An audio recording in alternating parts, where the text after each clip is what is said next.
వార్తల వివరాలు చూస్తే భోగాపురం ఇంటర్నేషనల్ ఎయిర్పోర్ట్ ఉత్తరాంధ్రకు మణిహారంగా మారుతోందని సీఎం చంద్రబాబు అన్నారు. కొత్త ఎయిర్పోర్ట్ ఆ ప్రాంత స్థితిగతులను మార్చేస్తోందని సీఎం వ్యాఖ్యానించారు.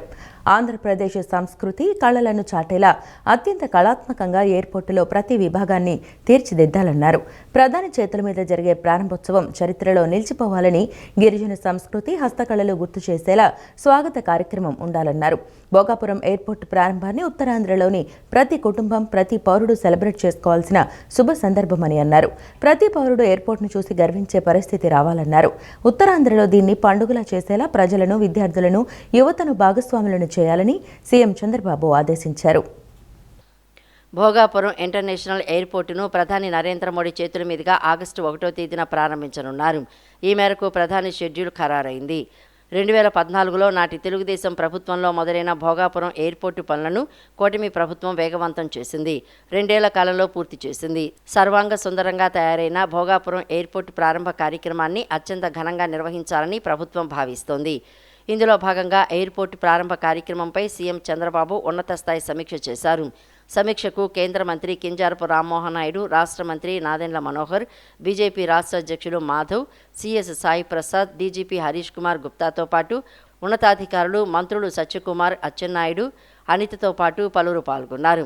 సమీక్షకు హాజరైన ఏవియేషన్ శాఖ అధికారులు, ఎయిర్పోర్టు నిర్మించిన జీఎంఆర్ సంస్థ ప్రతినిధులు భోగాపురం ఎయిర్పోర్టులో నిర్మాణ వివరాలు, వసతులు, సౌకర్యాలను వివరించారు. ఎయిర్పోర్టు కార్యకలాపాలు ప్రారంభించడానికి అవసరమైన 8 కీలక అనుమతులు ఇప్పటికే పొందినట్లు వివరించారు. ఈ సందర్భంగా ముఖ్యమంత్రి చంద్రబాబు మాట్లాడుతూ, ఉత్తరాంధ్ర అభివృద్ధిలో భోగాపురం ఎయిర్పోర్టు కీలకం కానుందని, సామాన్యుల జీవితాలను మార్చే విధంగా ఎయిర్పోర్టు ఉత్తరాంధ్రలో కొత్త అవకాశాలను తీసుకువస్తుందన్నారు.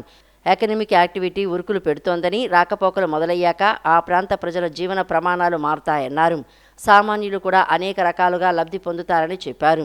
రవాణా మాత్రమే కాకుండా టూరిజం, పారిశ్రామిక పరంగా కూడా ఈ ప్రాంత అభివృద్ధికి ఈ ఎయిర్పోర్టు ఉపయోగపడుతుందని తెలియజేశారు. పార్లమెంటు చర్చల్లో జాతీయ దృక్పథంతో రాష్ట్ర ప్రయోజనాలకు అనుగుణంగా నేషన్ ఫస్ట్ అనే భావన స్పష్టంగా ప్రతిఫలించాలని జనసేన పార్టీ అధ్యక్షులు, రాష్ట్ర ఉప ముఖ్యమంత్రి పవన్ కళ్యాణ్ పార్టీ ఎంపీలకు దిశానిర్దేశం చేశారు. ఆంధ్రప్రదేశ్ అభివృద్ధికి అవసరమైన అంశాలను బలంగా వినిపించాలని స్పష్టం చేశారు. ప్రతి అంశంలోనూ ప్రజల ఆకాంక్షలు, జాతీయ ప్రయోజనాలు, రాష్ట్ర అవసరాలను దృష్టిలో ఉంచుకొని నిర్మాణాత్మక చర్చలు జరపాలని సూచించారు. దేశ ప్రయోజనాలు, రాష్ట్ర అభివృద్ధి, ప్రజల ఆకాంక్షల సాధనే జనసేన పార్టీ లక్ష్యమని, అదే దిశగా పార్లమెంటు సమావేశాల్లో పార్టీ ఎంపీలు చురుకైన పాత్ర పోషించాలని ఆకాంక్షించారు. హైదరాబాద్లో జనసేన పార్టీ ఎంపీలతో నిర్వహించిన సమావేశంలో పార్లమెంటు వర్షాకాల సమావేశాల్లో చర్చకు రానున్న బిల్లులు, వాటిపై పార్టీ వైఖరి, అనుసరించాల్సిన వ్యూహాలపై పవన్ కళ్యాణ్ సమగ్రంగా చర్చించారు. సమావేశాల్లో ప్రస్తావించాల్సిన అంశాలపై మార్గనిర్దేశం చేశారు. పార్లమెంటు వేదికగా రాష్ట్రానికి ప్రయోజనం కలిగించే ప్రతి అంశంపై జనసేన పార్టీ తరపున గళం వినిపించాలని ఆయన సూచించారు. ముఖ్యంగా కేంద్రం నుంచి రాష్ట్రానికి రావాల్సిన నిధులు, పెండింగ్లో ఉన్న ప్రాజెక్టులు, అభివృద్ధి కార్యక్రమాలపై దృష్టి సారించాలని పేర్కొన్నారు. ప్రస్తుతం అమల్లో ఉన్న ప్రాజెక్టులకు మరిన్ని నిధులు కేటాయించేలా కేంద్ర ప్రభుత్వాన్ని ఒప్పించే ప్రయత్నాలు చేయాలని చెప్పారు. ఈ సందర్భంగా రాష్ట్రంలో నిర్మాణ దశలో ఉన్న రైల్వే ప్రాజెక్టుల పురోగతి, పెండింగ్ ప్రాజెక్టులకు ఆమోదం, నిధుల కేటాయింపు, కొత్త రైల్వే లైన్ల నిర్మాణం, రైల్వే ఓవర్ బ్రిడ్జిల ఏర్పాటు, దక్షిణ కోస్తా రైల్వే జోన్ అభివృద్ధి వంటి అంశాలపై ఎంపీలతో చర్చించారు. రాష్ట్రానికి గరిష్ట ప్రయోజనాలు చేకూరేలా ప్రతి అంశంపై సమగ్ర అవగాహనతో మాట్లాడాలని ఎంపీలకు పవన్ కళ్యాణ్ సూచించారు. తప్పు చేస్తే ఎవరైనా ఒకటేనని, చర్యలు తప్పవని టీడీపీ శ్రేణులకు ఆంధ్రప్రదేశ్ ముఖ్యమంత్రి నారా చంద్రబాబు నాయుడు చెప్పారు. ఒక వ్యక్తి చేసిన తప్పు మొత్తం పార్టీకి చుట్టుకుంటుందని ఆయన అన్నారు. అలా తప్పు చేసిన వైసీపీ 151 సీట్ల నుంచి 11 సీట్లకు పడిపోయిందని అన్నారు. గుడివాడలో టీడీపీ ఇప్పటివరకు 2 సార్లు మాత్రమే ఓడిపోయిందని, గత ఎన్నికల్లో అఖండ విజయం సాధించి ప్రస్తుతం ఇక్కడి రాజకీయాలను శుభ్రం చేశామని చంద్రబాబు పేర్కొన్నారు. అందరూ ఒకే తాటిపై ఉండి క్రమశిక్షణతో ప్రజలకు సేవ చేస్తే చరిత్రలో ఇంకా గుడివాడలో ఓటమి అనేది ఉండదన్నారు. గుడివాడలో ఎమ్మెల్యే పార్టీ శ్రేణులకు ఒక అవగాహనతో వెళ్తుండటం శుభపరిణామమని, ఇలాగే సాగితే గెలుపు నిరంతర ప్రక్రియ అవుతుందన్నారు. గుడివాడ నియోజకవర్గ పార్టీ శ్రేణులతో ముఖ్యమంత్రి, టీడీపీ అధినేత చంద్రబాబు నిన్న సమీక్ష నిర్వహించారు. మంత్రులు వాసంశెట్టి సుభాష్, కొల్లు రవీంద్ర, ఎమ్మెల్యే వెనిగండ్ల రాము, టీడీపీ కృష్ణా జిల్లా అధ్యక్షులు వీరంకి గురుమూర్తి తదితరులు పాల్గొన్నారు. 48వ కార్యకర్తల సమావేశంలో సీఎం ఉత్సాహంగా పాల్గొని మాట్లాడారు. ఈ సందర్భంగా పార్టీ బలోపేతం కోసం కార్యకర్తలకు దిశానిర్దేశం చేశారు. జై తెలుగుదేశం నినాదంతో ప్రసంగాన్ని ప్రారంభించిన సీఎం చంద్రబాబు గుడివాడలో ఒకప్పటికీ ఇప్పటికీ చాలా మార్పు వచ్చిందన్నారు. ఇకపై గుడివాడలో శాశ్వతంగా టీడీపీ జెండా ఎగురుతుందని ముఖ్యమంత్రి ధీమా వ్యక్తం చేశారు. పరిధులు లేని పిచ్చితో గొడ్డలి పార్టీ ఉందంటూ ఈ సందర్భంగా వైసీపీపై విమర్శలు చేశారు.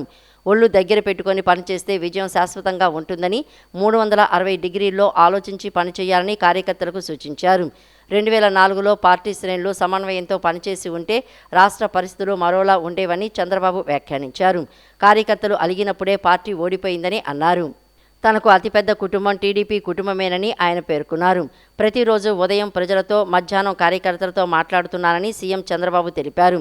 2024 ఎన్నికల కంటే మెరుగైన మెజారిటీ రానున్న రోజుల్లో వస్తుందని ధీమా వ్యక్తం చేశారు. వారానికి 3 గంటలు నియోజకవర్గాల వారీగా డేటా, ప్రభుత్వ నివేదికలను పరిశీలిస్తున్నానని చెప్పారు. రానున్న రోజుల్లో సంక్షేమ కార్యక్రమాలను నెక్స్ట్ లెవెల్కు తీసుకువెళ్తామని సీఎం తెలిపారు. మరో 2-3 రోజుల్లో మై హెల్త్ యాప్ను ప్రారంభించనున్నట్లు చెప్పారు. విద్య, ఉపాధి, స్కిల్ డెవలప్మెంట్కు సంబంధించి మరిన్ని కార్యక్రమాలు రాబోతున్నాయని వెల్లడించారు. కార్యకర్తల అభివృద్ధికి ఈక్విటీ రుణాల ఏర్పాటు వంటి చర్యలు చేపడతామని సీఎం చంద్రబాబు తెలిపారు. పార్టీ కార్యకర్తల సంక్షేమం, అభివృద్ధికి ప్రభుత్వం అండగా ఉంటుందని హామీ ఇచ్చారు.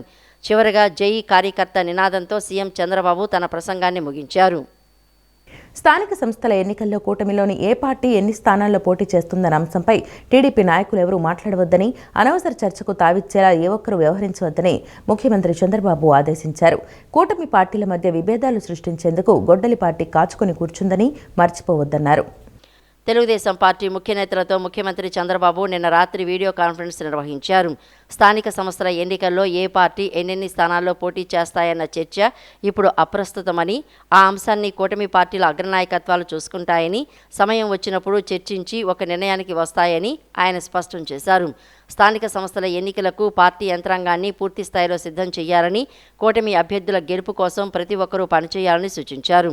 100% గెలుపు సాధించేలా పనిచేయాలని దిశానిర్దేశం చేశారు. ఎంపీలు, ఎమ్మెల్యేలు, పార్టీ యంత్రాంగానికి వచ్చే నెల మొదటి లేదా 2వ వారంలో వర్క్షాప్ నిర్వహిస్తామని తెలియజేశారు. కూటమి ప్రభుత్వ హయాంలో విజయవాడ నగరం అభివృద్ధిలో పరుగులు పెడుతోందని కేంద్ర విమానయాన శాఖ మంత్రి కింజరాపు రామ్మోహన్ నాయుడు అన్నారు. రాష్ట్రంలోని ప్రాజెక్టులను పూర్తి చేయడానికి కేంద్ర ప్రభుత్వం నుంచి అనుమతులు, నిధులు తెచ్చి పూర్తి చేస్తున్నామన్నారు. కూటమి ప్రభుత్వంలో ప్రజలు తమకు స్వాతంత్ర్యం వచ్చినట్లుగా భావిస్తున్నారని, అదేవిధంగా రాష్ట్రం కూడా అభివృద్ధి చెందుతుందన్నారు. గతంలోని గొడ్డలి ప్రభుత్వానికి, ఇప్పుడు రాష్ట్రాన్ని అభివృద్ధి చేస్తున్న కూటమి ప్రభుత్వానికి మధ్య ఉన్న తేడాను ప్రజలు గమనించాలన్నారు. తూర్పు నియోజకవర్గ పరిధిలోని 4వ డివిజన్ భారతీనగర్ రోడ్డు పనులకు, 10వ డివిజన్ ఫన్ టైమ్స్ రోడ్డు పనులకు నిన్న శంకుస్థాపన చేశారు. కేంద్ర విమానయాన శాఖ మంత్రి కింజరాపు రామ్మోహన్ నాయుడు, ఎంపీ కేశినేని శివనాథ్, ఎమ్మెల్యే గద్దె రామ్మోహన్ కలిసి ఈ అభివృద్ధి పనులకు శంకుస్థాపన చేశారు. ఈ సందర్భంగా కింజరాపు రామ్మోహన్ నాయుడు మాట్లాడుతూ, తూర్పు నియోజకవర్గ పరిధిలో సుమారు 3 కోట్లకు పైగా వ్యయంతో ప్రధాన రహదారుల నిర్మాణ పనులను శంకుస్థాపన చేశామని అన్నారు. 15వ ఫైనాన్స్ కమిషన్ నిధులతో నగరంలోని కొన్ని రోడ్లను విస్తరించడమే కాకుండా కొత్తగా మరికొన్ని రోడ్ల నిర్మాణ పనులను కూడా చేపట్టినట్లు చెప్పారు. వైఎస్ఆర్సీపీ ప్రభుత్వం విధ్వంసం చేసిందన్నారు. కూటమి ప్రభుత్వ హయాంలో పోలవరం ప్రాజెక్టు, భోగాపురం ఎయిర్పోర్ట్, ఉక్కు పరిశ్రమలు, అమరావతి రాజధాని నిర్మాణం, విశాఖ రైల్వే జోన్ ఇలా ఏ అంశాన్ని తీసుకున్నా కేంద్ర ప్రభుత్వం అనుమతి, సహకారంతో ముందుకు వెళ్తున్నామన్నారు. విజయవాడ గన్నవరంలోని ఎయిర్పోర్ట్లో కొత్త టెర్మినల్ పనులను పూర్తి చేస్తామని చెప్పారు. విజయవాడ ఎయిర్పోర్ట్లో కొత్త భవనాలు కూడా నిర్మాణం చేస్తున్నామని, ఏరో బ్రిడ్జిలు కూడా గన్నవరం ఎయిర్పోర్టుకు తెస్తున్నామని, దీనివల్ల కనెక్టివిటీ పెరుగుతుందన్నారు. 4 కోట్ల రూపాయలు 15th ఫైనాన్స్ కమిషన్తో 2 ప్రధానమైనటువంటి రోడ్స్ మన నియోజకవర్గంలో ఈరోజు శంకుస్థాపన చేయడం జరిగింది. దానితో పాటు ఓవరాల్గా తీసుకుంటే 15th ఫైనాన్స్ కమిషన్లోనే సుమారు 15 కోట్ల రూపాయలతో టౌన్ని సర్వసుందరంగా తయారు చేయడానికి ఇక్కడ ఉన్నటువంటి రోడ్స్ని బ్యూటిఫై చేయడం, వెడల్పు చేయడం, అలాగే రీలేరింగ్ చేయడం, కొత్త రోడ్స్ వేయడం, ఈ అన్ని కార్యక్రమాలు కూడా పెట్టుకున్నాం. విజయవాడ నగరం మీరు చూసుకుంటే కూటమి ప్రభుత్వంలో అందంగా తయారు చేయడానికి, అభివృద్ధి చేయడానికి కంకణం కట్టుకొని మరి ముఖ్యమంత్రి గారి ఆధ్వర్యంలో, అలాగే డిప్యూటీ ముఖ్యమంత్రి గారు మన పవన్ కళ్యాణ్ గారు, ప్రధానమంత్రి నరేంద్ర మోదీ గారు, వాళ్ళందరి తాలూకా సహకారంతో ఈ ఆంధ్రప్రదేశ్ రాష్ట్రం శరవేగంగా అభివృద్ధి వైపు పరుగులెడుతుందనేది మనం అందరం కూడా తెలుసుకోవాలి. మరి అదే రకంగా ఈ 2 సంవత్సరాల్లో మీరు చూసుకుంటే కేంద్ర ప్రభుత్వం నుంచి ఏ కార్యక్రమానికి సంబంధించి అయినా సరే ప్రత్యేకమైనటువంటి సహకారం మనం తీసుకొని వచ్చి రాష్ట్రంలో ఏవైతే ప్రాజెక్టులు అన్నీ కూడా నిర్వీర్యం అయిపోయినాయో అలాంటి ప్రాజెక్టులన్నిటికీ కోట్లాది రూపాయలు నిధులు తీసుకొని రావడం, అప్రూవల్స్ తీసుకొని రావడం, శాంక్షన్స్ తీసుకొని రావడం, ఇవన్నీ చేసుకొని ఈరోజు భారతదేశంలోనే అన్నిటికంటే ఫాస్ట్గా అభివృద్ధి చెందినటువంటి రాష్ట్రం ఏదైనా ఉందనంటే అది మన ఆంధ్రప్రదేశ్ రాష్ట్రం అనే మాట మనం అందరం దక్కించుకున్నాం. గతంలో ఉన్నటువంటి గొడ్డలి ప్రభుత్వానికి ఈరోజు కూటమి ప్రభుత్వానికి మీరు ఒక్కసారి డిఫరెన్స్ చూసుకుంటే, అప్పుడు ఏదైతే డిస్ట్రక్షన్ కోసం ఒక ప్రయారిటీ, అంటే ఏదైనా సరే మొత్తం డిస్ట్రాయ్ చేయాలన్నటువంటి ఆలోచనతో గత ప్రభుత్వం ఉంటే, ఈరోజు నిర్మించడానికి చంద్రబాబు నాయుడు గారి తాలూకా నాయకత్వంలో రాష్ట్రం ఒక సరికొత్త అడుగులతో సరికొత్త ఉత్సాహంతో మనం ముందుకు వెళ్తున్నాం. ఎంపీ కేసినేని శివనాథ్ మాట్లాడుతూ విజయవాడ అభివృద్ధి అంతా తెలుగుదేశం పార్టీ ప్రభుత్వ హయాంలోనే జరిగిందన్నారు.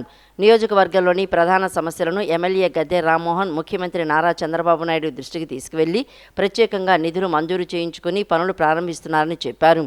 విజయవాడ అభివృద్ధికి నిధులు మంజూరు చేస్తున్న ముఖ్యమంత్రి నారా చంద్రబాబు నాయుడుకు ఆయన కృతజ్ఞతలు తెలియజేశారు. నిన్న ఇవాళ తూర్పు నియోజకవర్గం ఒక్క నియోజకవర్గంలోనే కొన్ని స్ట్రాంగ్ వాటర్ డ్రైన్లు, కొన్ని రోడ్లతో సుమారు 15 కోట్ల రూపాయల శంకుస్థాపనలు జరిగినాయి. నిన్న Amrit Bharat railway station, Vijayawada satellite railway station కింద రాయనపాడు రైల్వే స్టేషన్ ప్రారంభోత్సవం చేసుకున్నాం గౌరవ ప్రధానమంత్రి గారి ఆశీస్సులతో.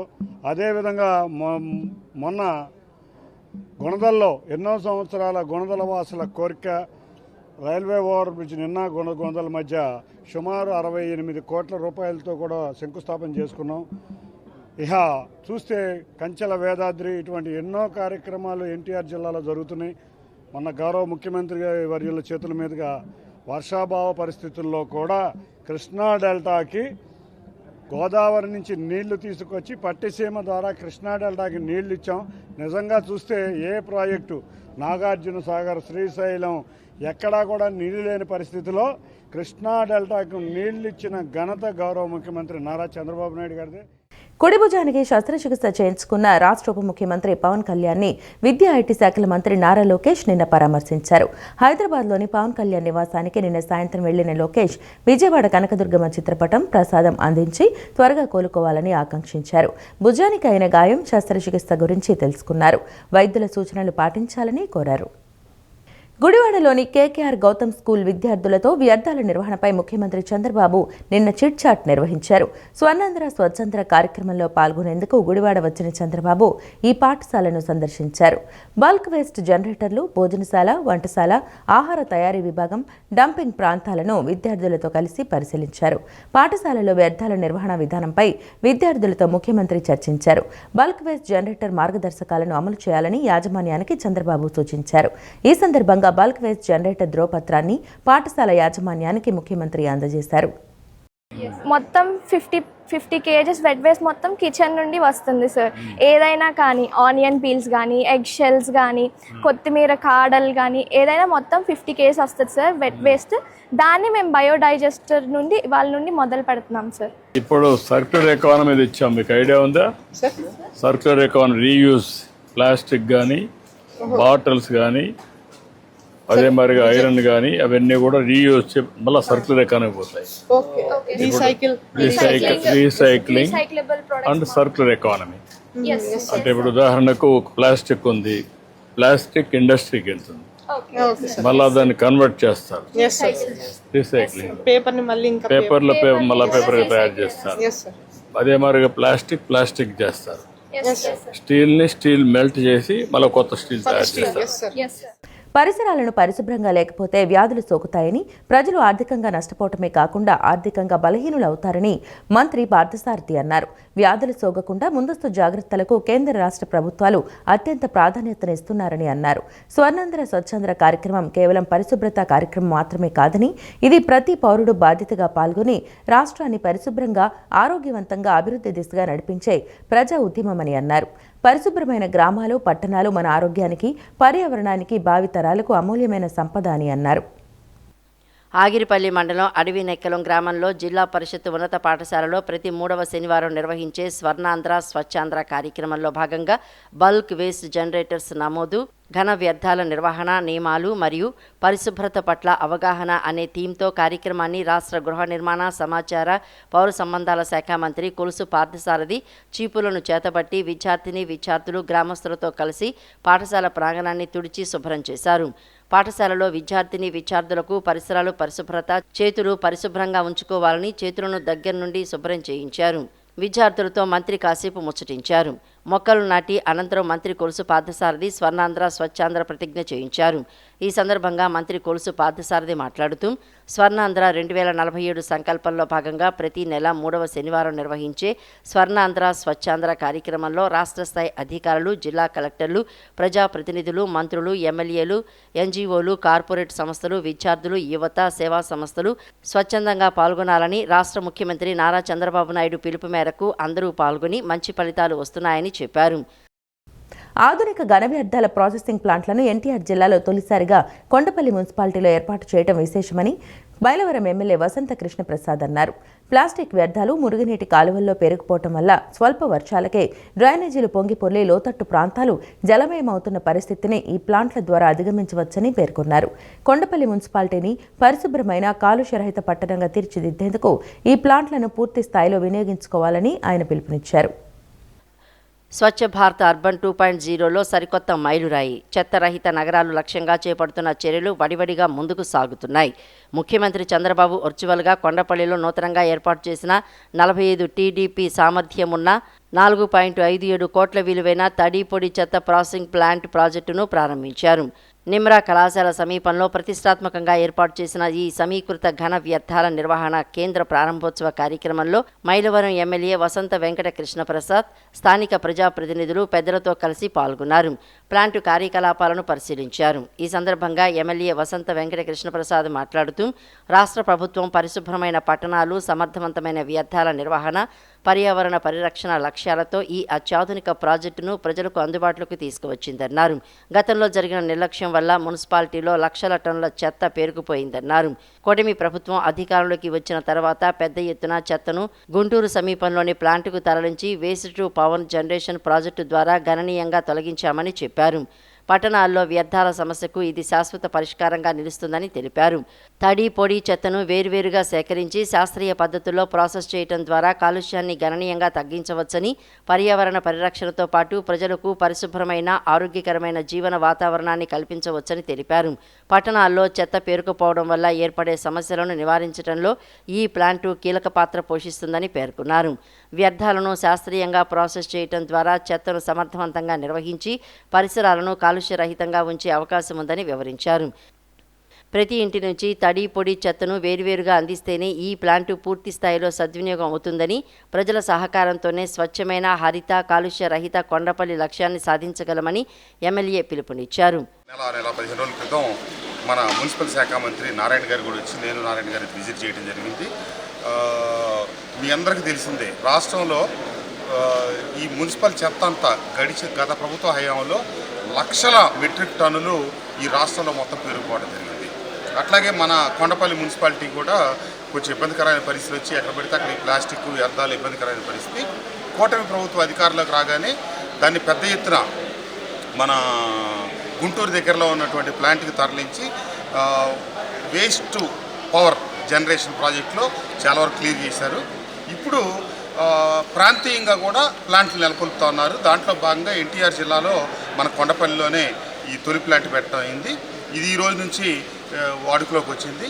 తప్పకుండా ఇప్పుడు ఈ ప్లాస్టిక్ వ్యర్థాలు ఎక్కువైనందువల్ల ఈ కాలువల్లో డ్రైనేజీల్లో పెద్ద ఎత్తున ఈ ప్లాస్టిక్ వ్యర్థాలు చేరుకొని మురుగునీరు కిందకి వెళ్లకుండా కొద్దిపాటి వర్షాలకే లోతట్టు ప్రాంతాలన్నీ జలమయం అవటం, తీవ్రమైనటువంటి ఇబ్బందికర పరిస్థితులు ఉన్నాయి. వీటికి ఇక నుంచి మున్సిపాలిటీ బాధ్యత. ఇప్పటి వరకు ఏదో రకంగా కొంత తీసినా మళ్ళీ అది వాటిలోకి వెళ్ళటం. కాబట్టి ఇక జాగ్రత్తగా కలెక్ట్ చేసి వేస్ట్ మేనేజ్మెంట్ ప్లాంట్కి తీసుకొస్తే మన ప్రాంతం కాలుష్యరహితంగా మారడానికి అవకాశం ఉంది. ఈ కార్యక్రమంలో కొండపల్లి మున్సిపల్ చైర్మన్ చెన్నబోయిన చిట్టిబాబు, అక్కల రామ్మోహన్ రావు, స్థానిక నాయకులు, ప్రజాప్రతినిధులు, అధికారులు, ప్రజలు తదితరులు పాల్గొన్నారు. గిరిపురంలో తాగునీటి సరఫరాకు సంబంధించి వదంతులు నమ్మవద్దని, ఇక్కడి తాగునీరు సురక్షితమని కలెక్టర్ జి లక్ష్మీషా స్పష్టం చేశారు. వైద్య ఆరోగ్య నగరపాలక సంస్థ సమన్వయ శాఖల అధికారులతో కలిసి పరిస్థితిని అత్యంత ప్రాధాన్యతతో పర్యవేక్షిస్తూ విస్తృత స్థాయిలో క్షేత్రస్థాయి తనిఖీలు, తాగునీటి నాణ్యతను పర్యవేక్షిస్తున్నామని తెలిపారు. తాగునీటి సరఫరా సమయంలో ఇళ్ల వద్దనే రెసిడ్యువల్ క్లోరిన్ పరీక్షలు నిరంతరం చేస్తున్నట్టు చెప్పారు. గిరిపురంలో తాగునీటి సరఫరా సమయంలో ఇళ్ల వద్దనే రీషెడ్యూల్ క్లోరిన్ పరీక్షలు నిరంతరం చేస్తున్నట్లు కలెక్టర్ జి లక్ష్మీశ తెలిపారు. ఇప్పటి వరకు 200కు పైగా నీటి నమూనాలను సేకరించి పరీక్షించారు. నైట్రేట్, అమోనియా తదితర పారామీటర్లపైన సమగ్రంగా పరిశీలన చేపట్టామన్నారు. మరింత శాస్త్రీయ నిర్ధారణ కోసం నీటి నమూనాలను గుంటూరులోని ఐపీఎం ప్రయోగశాలకు పంపించినట్లు కలెక్టర్తో పాటు నగరపాలక సంస్థ చీఫ్ ఇంజనీర్ సత్యకుమారి వెల్లడించారు. రసాయన, బ్యాక్టీరియాలజికల్ పరీక్షలు నిర్వహిస్తున్నామని పేర్కొన్నారు. నగరపాలక సంస్థ ఇప్పటి వరకు నిర్వహించిన ప్రాథమిక పరీక్షల్లో కార్పొరేషన్ సరఫరా చేస్తున్న తాగునీటిలో ఎలాంటి కలుషిత లక్షణాలు గుర్తించలేదని, రెసిడ్యువల్ క్లోరిన్ స్థాయిలు కూడా నిర్దేశిత ప్రమాణాలకు అనుగుణంగా ఉన్నట్లు తేలిందని వెల్లడించారు. ప్రస్తుతం ప్రజలకు సరఫరా చేస్తున్న నీరు సురక్షితమైన తాగునీరేనని స్పష్టం చేశారు. తాగునీటిని మరిగించి చల్లార్చిన తర్వాత తాగాలని ప్రజలకు సూచించారు. ముందు జాగ్రత్త చర్యగా నగరపాలక సంస్థ మినరల్ వాటర్ ప్లాంట్లో ఉత్పత్తి చేస్తున్న బబుల్స్ను ప్రతి ఇంటికి ఉచితంగా పంపిణీ చేస్తున్నామన్నారు. ప్రజలు ఎలాంటి అపోహలు, అవాస్తవ ప్రచారాలను నమ్మి ఆందోళన చెందాల్సిన అవసరం లేదని కలెక్టర్ వీఎంసీ ప్రత్యేకాధికారి లక్ష్మీశ సూచించారు. 10 మందికి పరీక్షలు నిర్వహించగా వారిలో ఒకరికి అతిసారగా తేలిందని జిల్లా వైద్య ఆరోగ్య శాఖ అధికారి డాక్టర్ ఏ శ్రావణ్ బాబు తెలిపారు. అతిసార అనుమానితులుగా ఉన్నవారు 6 ఇంటి వద్దనే ఉండి చికిత్స తీసుకుంటున్నారని తెలియజేశారు. రాష్ట్రంలో బీజేపీని బలమైన ప్రత్యామ్నాయ శక్తిగా నిలబెట్టడమే లక్ష్యంగా ప్రతి కార్యకర్త పనిచేయాలని బీజేపీ రాష్ట్ర అధ్యక్షుడు పీవీఎన్ మాధవ్ పిలుపునిచ్చారు. సర్పంచ్, ఎంపీటీసీ, జెడ్పీటీసీ సభ్యులు, మున్సిపల్ వార్డు సభ్యుల్లాంటి ఏ పదవికైనా పార్టీ తరపున పోటీ చేసే సంసిద్ధత ప్రతి కార్యకర్తలో ఉండాలన్నారు. విజయవాడలో బీజేపీ రాష్ట్ర స్థాయి సంస్థాగత సమావేశం నిన్న నిర్వహించారు. సమావేశంలో బీజేపీ రాష్ట్ర అధ్యక్షుడు పీవీఎన్ మాధవ్ మాట్లాడుతూ రాష్ట్రంలో బీజేపీని బలమైన ప్రత్యామ్నాయ శక్తిగా నిలబెట్టడమే లక్ష్యంగా ప్రతి కార్యకర్త పనిచేయాలని పిలుపునిచ్చారు. సర్పంచి, ఎంపీటీసీ, జడ్పీటీసీ సభ్యులు, మున్సిపల్ వార్డు సభ్యులాంటి ఏ పదవికైనా పార్టీ తరపున పోటీ చేసే సంసిద్ధత ప్రతి కార్యకర్తలో ఉండాలన్నారు. జాతీయ కార్యదర్శి రితురాజ్ సిన్హా పార్టీ విధానాలు, క్షేత్రస్థాయిలో కార్యకర్తలు అనుసరించాల్సిన వ్యూహాలపై పవర్ పాయింట్ ప్రెజెంటేషన్ ఇచ్చారు. సమావేశంలో బీజేపీ జాతీయ ప్రధాన కార్యదర్శి, రాజ్యసభ సభ్యులు తరుణ్ చుక్, రాజమహేంద్రవరం ఎంపీ దగ్గుపాటి పురంధరేశ్వరి, రాజ్యసభ సభ్యుడు పాక వెంకట సత్యనారాయణ, వైద్య ఆరోగ్య శాఖ మంత్రి సత్యకుమార్ యాదవ్, భారతీయ జనతా పార్టీ శాసనమండలి పక్షనేత సోము వీర్రాజు, ఎమ్మెల్యేలు నల్లమిల్లి రామకృష్ణారెడ్డి, పార్థసారథి, ఎన్ ఈశ్వర్రావు, ఎమ్మెల్సీ పోతుల సునీత, రాష్ట్ర సంఘటన ప్రధాన కార్యదర్శి మధుకర్, రాష్ట్ర ప్రధాన కార్యదర్శులు నాగోతు రమేష్ నాయుడు, దయాకర్ రెడ్డి, మట్టా ప్రసాద్, లక్ష్మీ ప్రసన్న, రాష్ట్ర పదాధికారులు, జిల్లా అధ్యక్షులు, జిల్లా ఇన్ఛార్జీలు తదితరులు పాల్గొన్నారు. పోలవరం సంబంధించిన 100% నిధులు కేంద్రం నుంచి వచ్చాయి. పోలవరం నరేంద్ర మోడీ వరం కనుక తప్పనిసరిగా చెప్పాలి, ప్రతి కార్యక్రమంలో చెప్పాలి. లోకల్ బాడీ ఎలక్షన్తో పాటు చేరికలు కూడా చేయండి, వాడికి బాధ్యత ఇవ్వండి, వాడి జవాబుదారీ చేయండి. రేపు పోటీ చేసే విధంగా సిద్ధం కండి. మేయర్ ఇస్తే చేస్తాను, లేకపోతే చైర్మన్ ఇస్తాను కాదు, ఏది అవకాశం ఇస్తే అది పోటీ చేస్తాను పార్టీ కోసం అనే సంసిద్ధత మనం అందరం వ్యక్తపరచాలి. అన్ని రకాల విషయాలు సమకూర్చొని ఎన్నికల రణరంగంలో దిగే విధంగా మనందరం తయారు కావాలి. స్వచ్ఛంద్ర స్వర్ణాంధ్ర కార్యక్రమంలో భాగంగా గుడివాడలో పర్యటించిన సందర్భంగా ప్రభుత్వం చేపడుతున్న అభివృద్ధిలో తాము భాగస్వాములు కావాలని కొందరు స్థానికులు ముందుకు రావడం ఎంతో ఆనందాన్ని కలిగించిందని సీఎం చంద్రబాబు అన్నారు. గుడివాడ బస్టాండ్ అభివృద్ధి కోసం అన్నె నరసింహారావు, పుష్ప లీలావతి దంపతులు 3 కోట్ల రూపాయల విరాళాన్ని ప్రకటించి చెక్కును అందించారన్నారు. అలాగే అమరావతి నిర్మాణానికి గృహిణి సాయి శ్వేత తన చేతికున్న బంగారు గాజులను విరాళంగా ఇచ్చారని, ఆమె కుమారుడు గణేష్ తన కిడ్డీ బ్యాంకులో దాచుకున్న డబ్బును రాష్ట్ర రాజధాని అభివృద్ధికి సమర్పించారని తెలిపారు.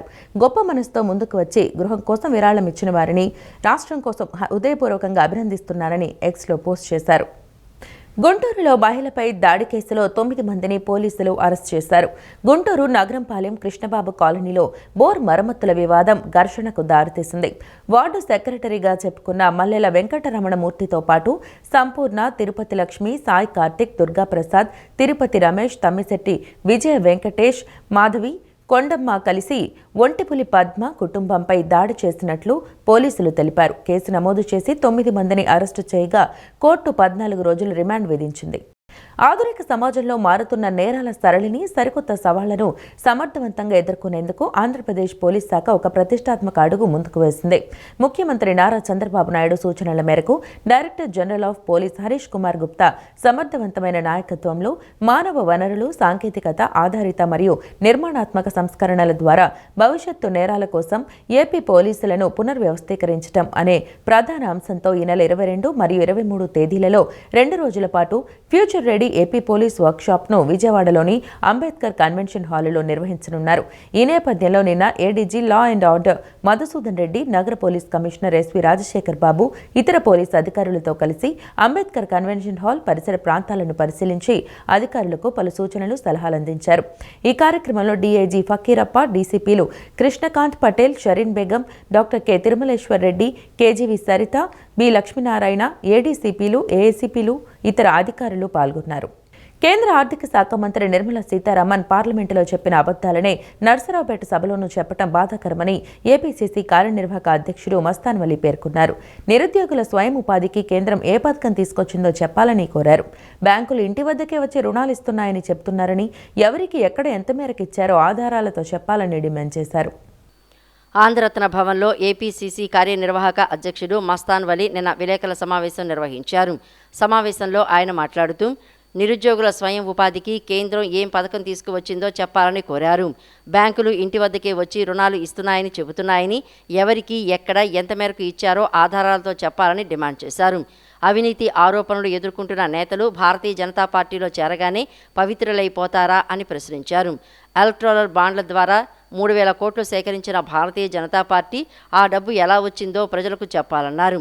ఏపీసీసీ ఉపాధ్యక్షుడు కొలనకొండ శివాజీ మాట్లాడుతూ ప్రజల దృష్టిని ఆర్థిక సమస్యల నుంచి మళ్లించేందుకు రాజకీయ ఆరోపణలు చేయటం సరైంది కాదన్నారు.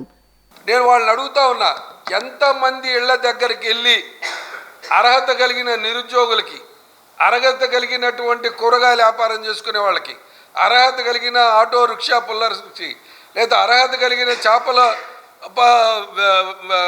చేపలు పట్టుకునేటటువంటి వ్యక్తులకి, లేదా చేనేత కార్మికులకి, ఎవరికైనా మీరు రుణమాఫీ ఆర్థికంగా ఇబ్బందులు పడినప్పుడు చేశారా అని అడుగుతా ఉన్నా.